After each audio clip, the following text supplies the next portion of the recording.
get ourselves centered for worship.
Together now, our opening hymn. Thank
A reading from Ruth 4, 1 through 22.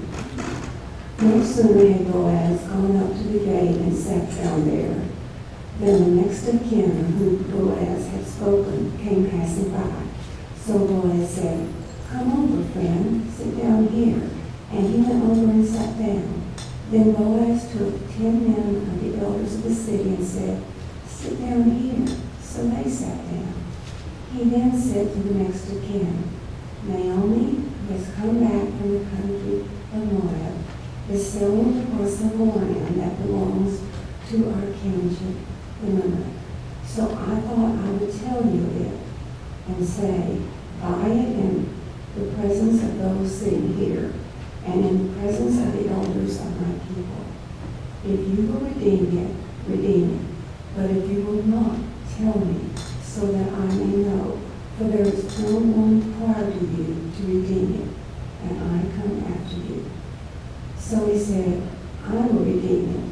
Then Boaz said, "The day you acquired a field from your hand, Naomi, you were also acquiring Ruth the Moabite, the widow of the dead man, to maintain the dead man's name on his inheritance." At this, the Mexican said, "I cannot redeem it for myself without damaging my own inheritance. Take my right of redemption yourself, for I cannot redeem it." Now that was the custom in former times in Israel concerning redeeming and exchanging to confirm a transaction. The one took off a sandal and gave it to the other. That was a matter of attesting in Israel. So when the next of kin said to Boaz, "Acquire it for yourself," he took off his sandal. Then Boaz said to the elders and all the people, "Today you are witnesses that I have acquired the land of Naomi, all the belongings to Elimelech, and all that belonged to Chilion and Mahlon. I have also acquired Ruth the Moabite, the wife of Mahlon, to be my wife, to maintain the dead man's name on his inheritance, in order that the name of the dead may not be cut off from his kindred and from the gate of the native place. Today you are witnesses." Then all the people who were at the gate, along with the elders, said, "We are witnesses. May the Lord make the woman who is coming into your house like Rachel and Leah, who together built up the house of Israel. May you produce children in Ephrathah, and bestow a name in Bethlehem. And through the children that the Lord will give you by this young woman, may your house be like the house of Perez, whom Tamar bore to Judah." So Boaz took Ruth and she became his wife. When they came together, the Lord made her conceive, and she bore a son. Then the woman said to Naomi, "Blessed be the Lord, who has not left you this day without next of kin, and may his name be renowned in Israel. He shall be to you a restorer of life and a nourisher of your old age.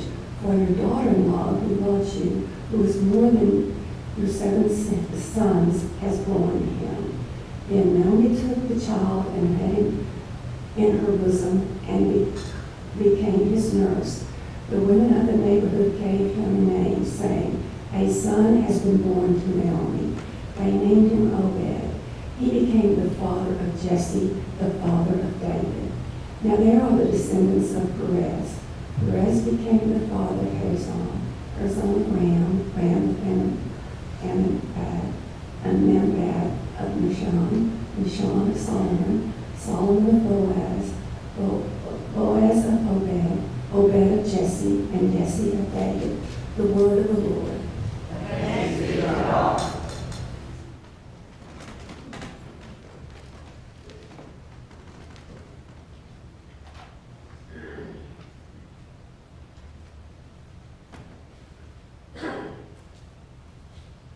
A good friend, Pastor Norv Fernhaber, was here last week.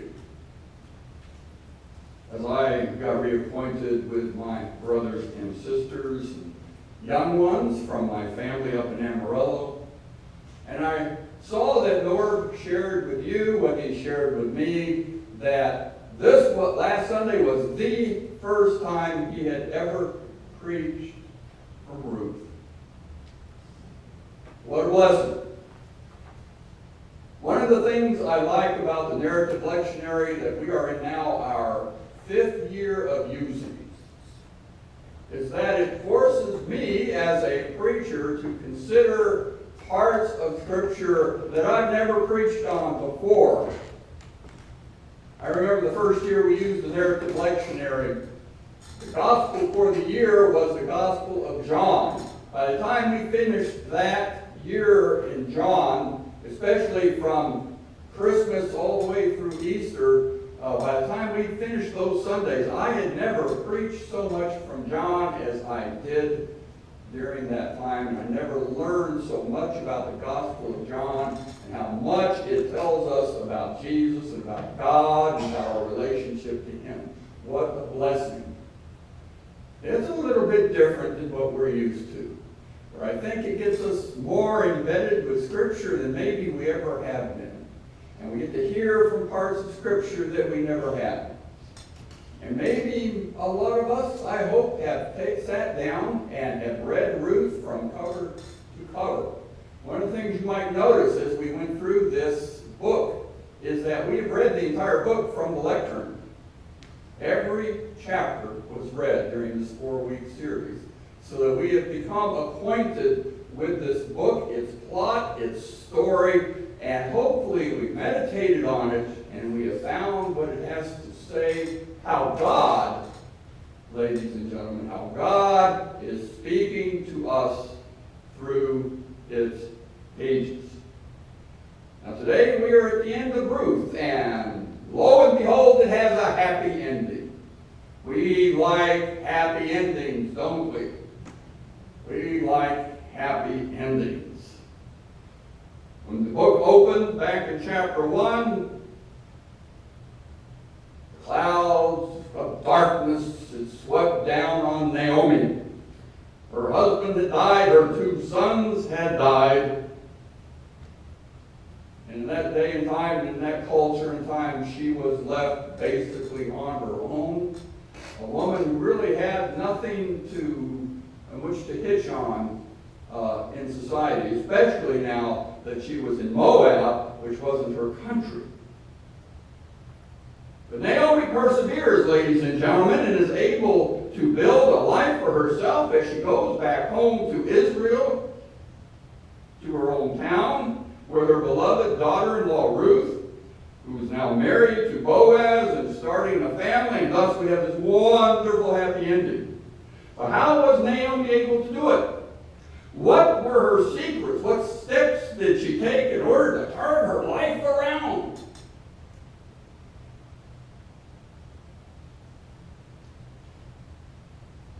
We go to bookstores and we sure see internet for these kind of books, don't we? 10 Steps to a Successful Life. How I Turned My Tragedy into Hope. Go to Barnes and Noble, they have an entire section on self-help books. Naomi could have written one with whatever 10 steps or 5 steps that she took to turning her life around from tragedy to triumph. What could the title of the book be, do you think? The Secrets of Recovering from Tragedy, or 10 Steps. We like the number 10, don't we? 10 steps to coming back from life's tragedy. Would have been a bestseller. The book of Ruth, like really the entire Bible sometimes, is scoured by people trying to figure out how to make their life better, looking for those 5 steps or those 10 steps. What does the Bible say about this? What would Jesus do? What are the steps in order to succeed in life? To have in the title of the book by a well-known preacher, the best life possible. Yes, it's all too easy to turn the Bible and books like Ruth into a self-help book. See, if we Scripture and books like Ruth to find out what the secrets that God embedded, and that's one thing we sometimes humans can't get out of their mind, that God has embedded some kind of secrets into Scripture that we have to scour to find those secrets. Numerous Bible studies are spent for people scouring the pages of Scripture for its those little nuggets, those little secrets that will give us the roadmap to a long and happy life. Yet when I look at Ruth, I don't see a 10-step program or even a 5-step program to success.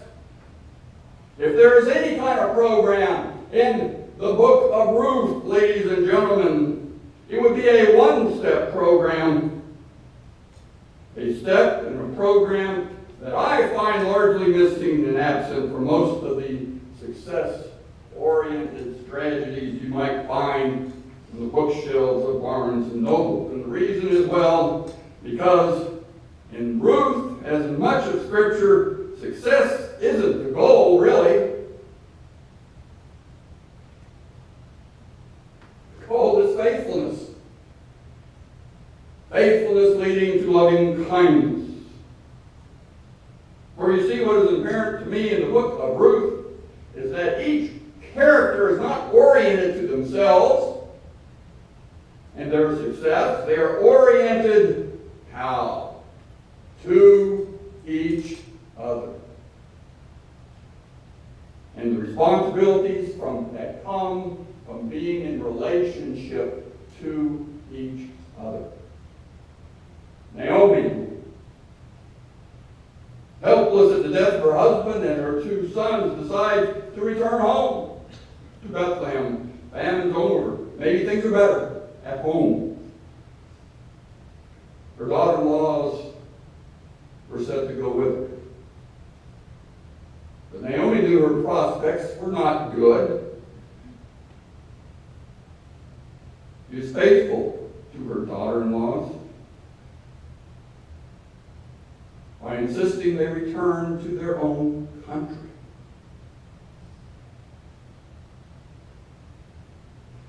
Ruth, however, decides that she would like to stay with Naomi.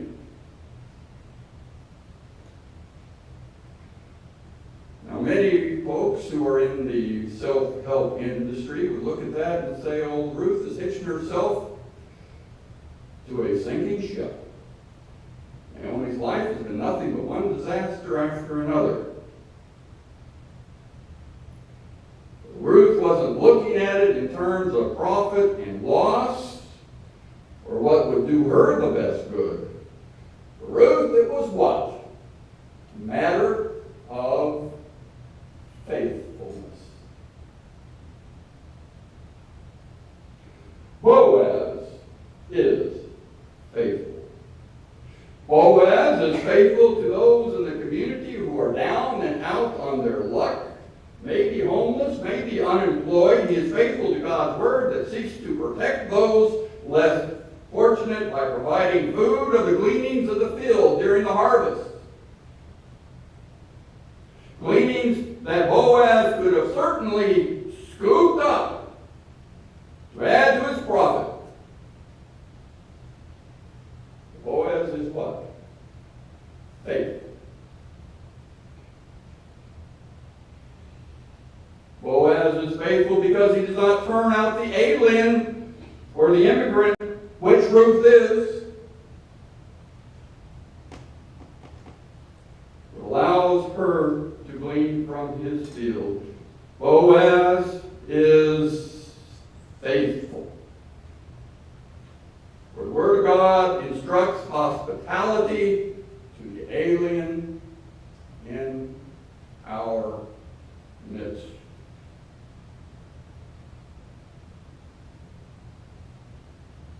Boaz even goes beyond the letter of God's Word in terms of faithfulness. He surrounds Ruth with his protection, ensuring that she is not mistreated by the young men in town.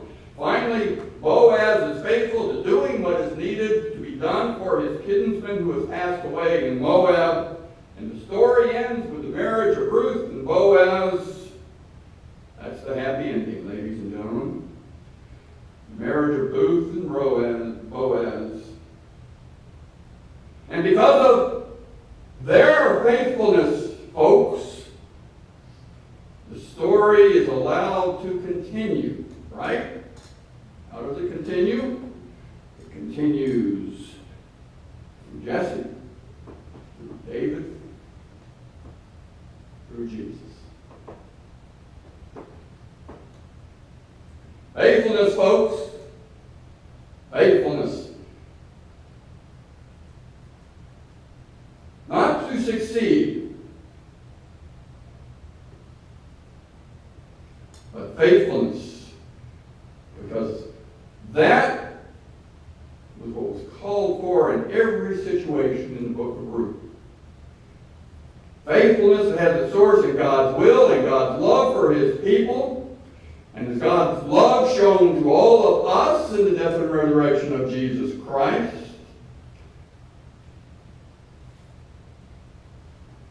And faithfulness, that's Jesus, isn't it? Faithfulness to His relationship to God. Faithfulness to each and every one of us.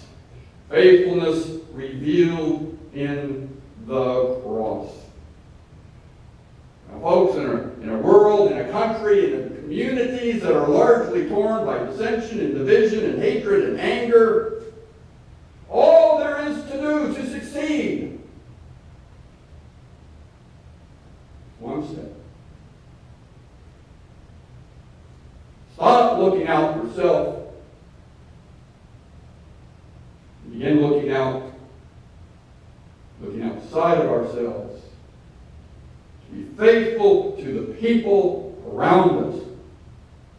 To be faithful to God's word that calls us out of darkness into His marvelous light. The light of Jesus Christ. To be faithful to that which binds us together as people in this church, in this neighborhood, in this community, on this planet. Ruth is a wonderful story, but don't be misled by its beauty so as to miss the radical call to faithfulness. Consider. Naomi would have been better off if both Ruth and her sister had followed her. Who wants to travel alone?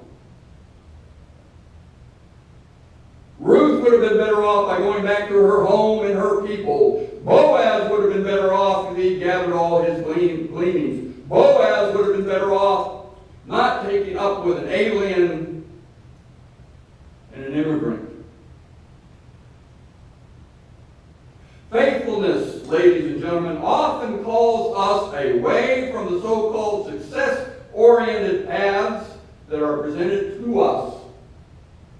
Faithfulness to God, faithfulness to others, calls for us to accept, yes, some short-term pain for the long-term hope that comes from faithfulness to God's love and to each other. Amen.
Please serve the Lord.